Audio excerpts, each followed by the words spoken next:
Hi, my name is Tomasz and you're watching Casual DIY channel. In today's video we'll be covering all the basics you need to know about a miter saw. Check out the video.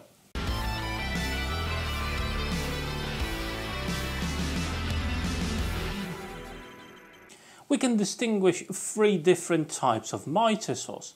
First one, for example, the one I've got, is a sliding compound miter saw. So what it does, it slides, it does miters, and also it can do bevel cuts. But we'll cover all that a little bit later. The next saw type is a compound miter saw. So basically it does everything that this one, apart from the sliding motion. So you only got the capacity of your blade going down. And that type is the most common type of this miter saws you'll get on the market. And the third option is the conventional miter saw. It does the crosscuts and it does the miters.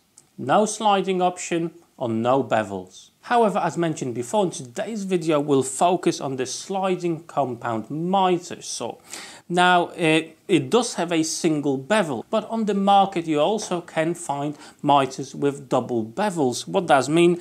My saw slides towards the left, but you can also get the saws that will tilt to the right hand side as well. And all these saws come in mainly two sizes that you should be considering, 10-inch and 12-inch. So what that means, it's actually the size of your blade. For example, my saw is a 10-inch saw, 255 millimeters. That's the size of my blade. As you can see, in my case, the whole miter saw is actually built into my workbench. It's a flip top, so if I don't use it, I can flip it over and have a full capacity workbench. But let's talk about some parts that will be common to most of the miter saws. So obviously we've got the base here with the fence. And the fence is very important as you put your piece of work against the fence in a nice stable way so you can make the cut. And as you can see, my saw is a fairly large one. It does have the ability to slide, which extend its reach and allows me to cut boards that are up to 32 centimeters wide.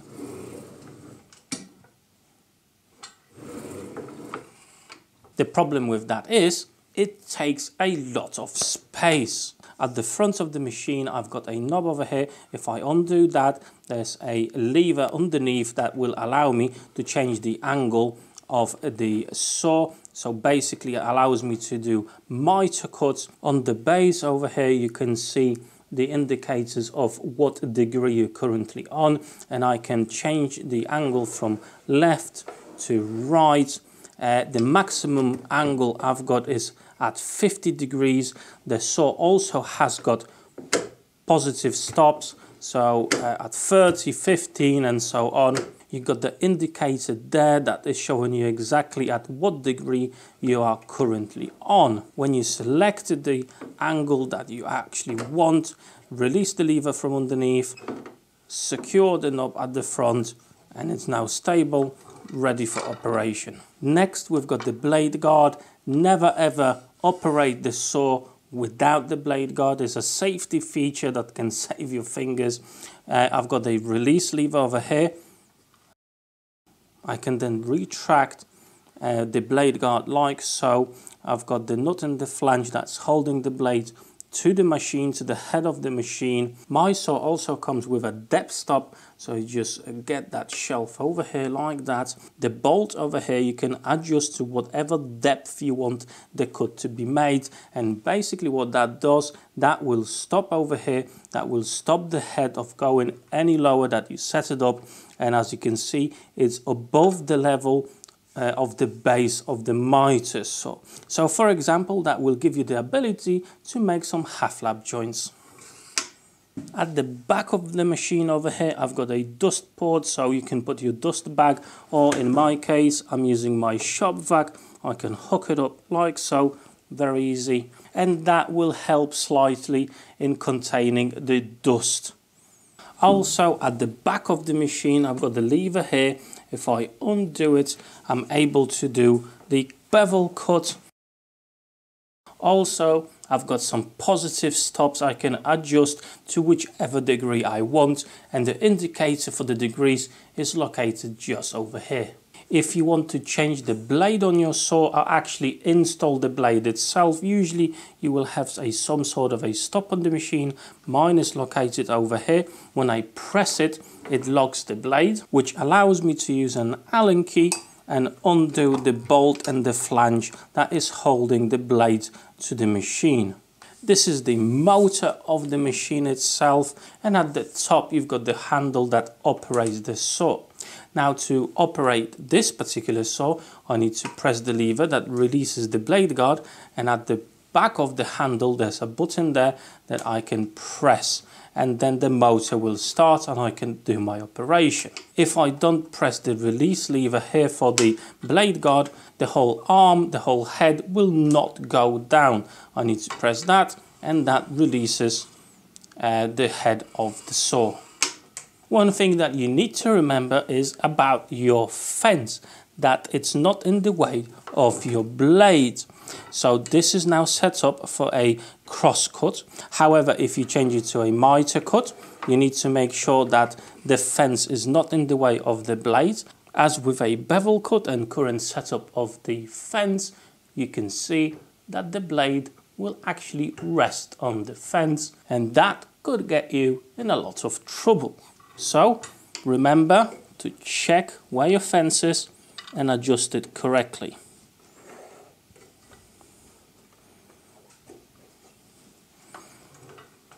And now the fence is not in the way.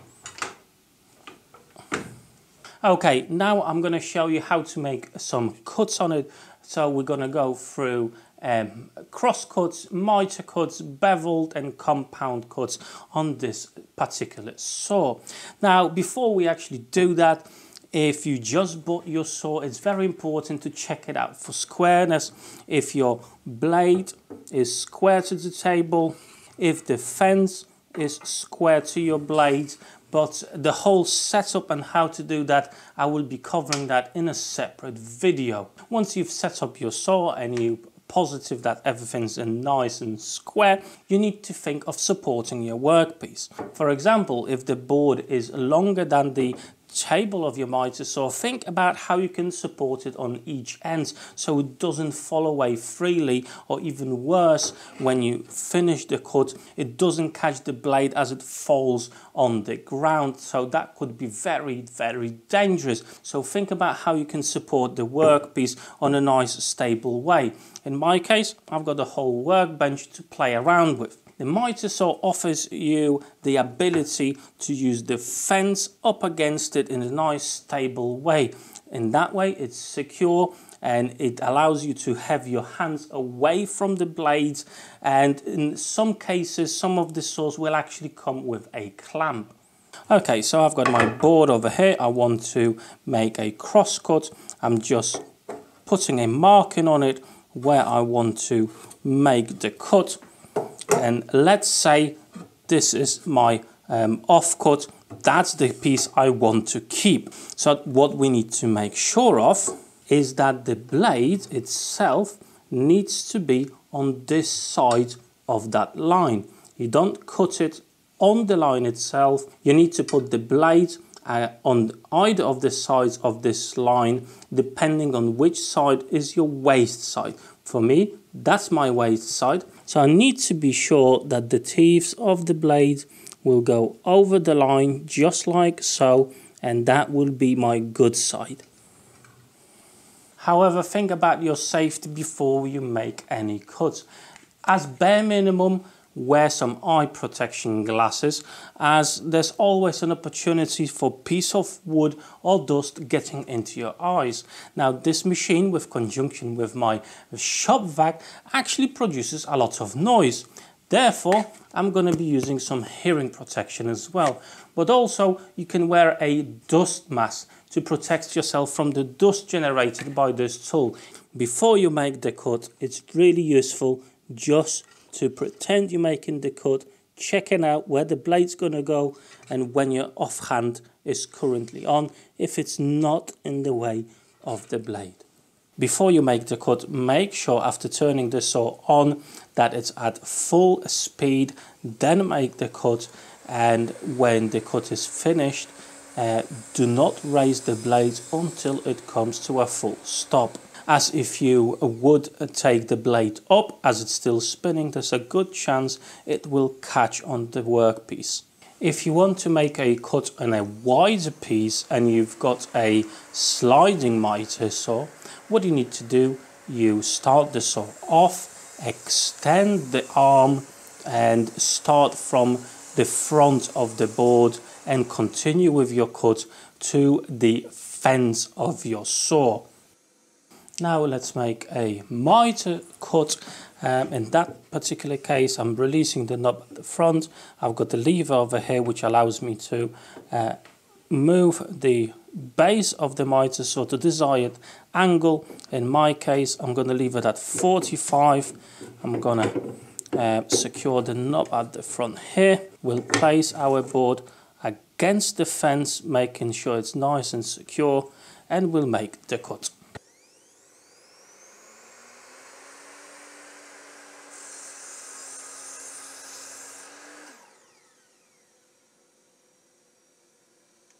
With miter cuts, obviously you can make, for example, picture frames. Now let's make a bevel cut, and I'm doing the lever over here. Let's do 45, locking the lever at the back.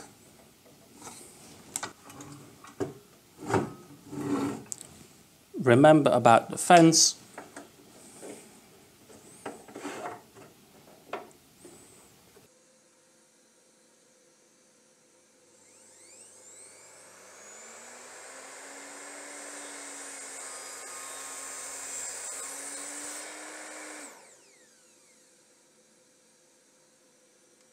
Bevel cuts, again, quite commonly used in making some moulding.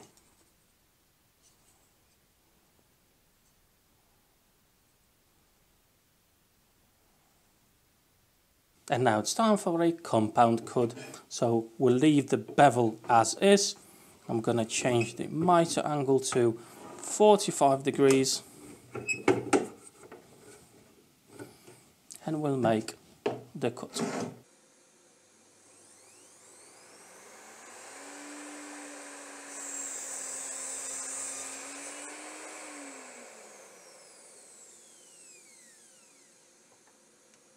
Now, to be absolutely honest with you, I think used the compound cut maybe twice in my lifetime.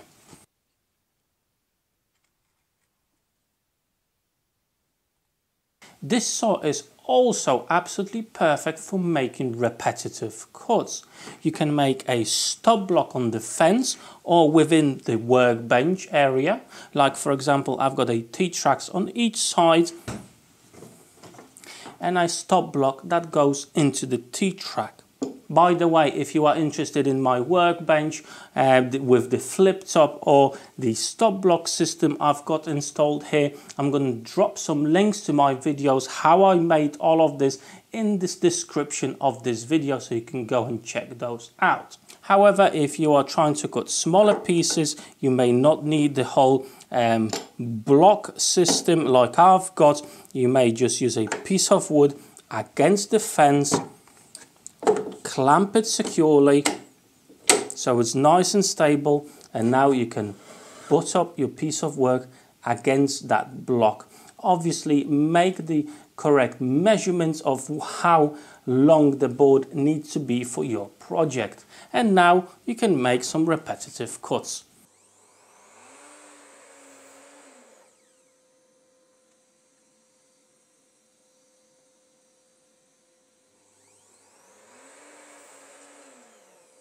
Thanks to that setup, you can batch out a really large number of pieces in no time.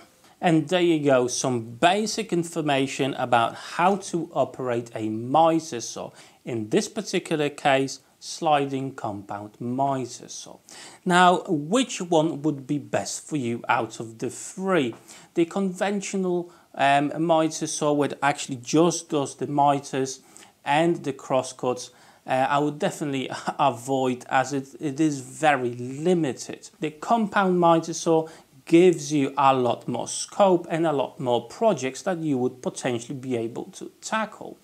By far, in my opinion, is the sliding compound miter saw, and it gives you a large reach with the arm, and you can tackle and cut larger boards, wider boards, in this particular case up to 32 centimeters. However, not everybody's got a need for that, and the space as well, as usually these types of saws will take a lot of space. With regards to the size of the saw, i.e. 10 inch, 12 inch or 8 inch, I would definitely not go anything lower than 10 inch, as again you would limit yourself to what work you can do. 12 inch, I think that's depending on your work, but that's just too big. Usually 10 inch is the sweet spot. Now, these types of saws, they actually are coming at reasonable prices, and I don't see a point of buying the most expensive miter saw there is, as most of them are fairly decent. Obviously, I wouldn't go ultra budget either, as then the accuracy of these saws may be fairly poor. I'm going to drop a few links down below in the description of this video to few saws that I would potentially recommend to you, from the more budget ones to the bit more expensive versions. All of those are to Amazon. There are affiliated links, so I do get a small commission from qualifying purchases, so you can get yourself a great tool and help my channel as well. Win-win situation. If you decide to do that, thank you very much. However, as I mentioned before, there is a video coming out very shortly on how to tune up these types of saws so you can get really accurate and precise results when using a miter saw. So make sure to subscribe to my channel and press that bell notification icon, change it to all so you don't miss that video in the future. I hope that today's video brought you some good information and knowledge.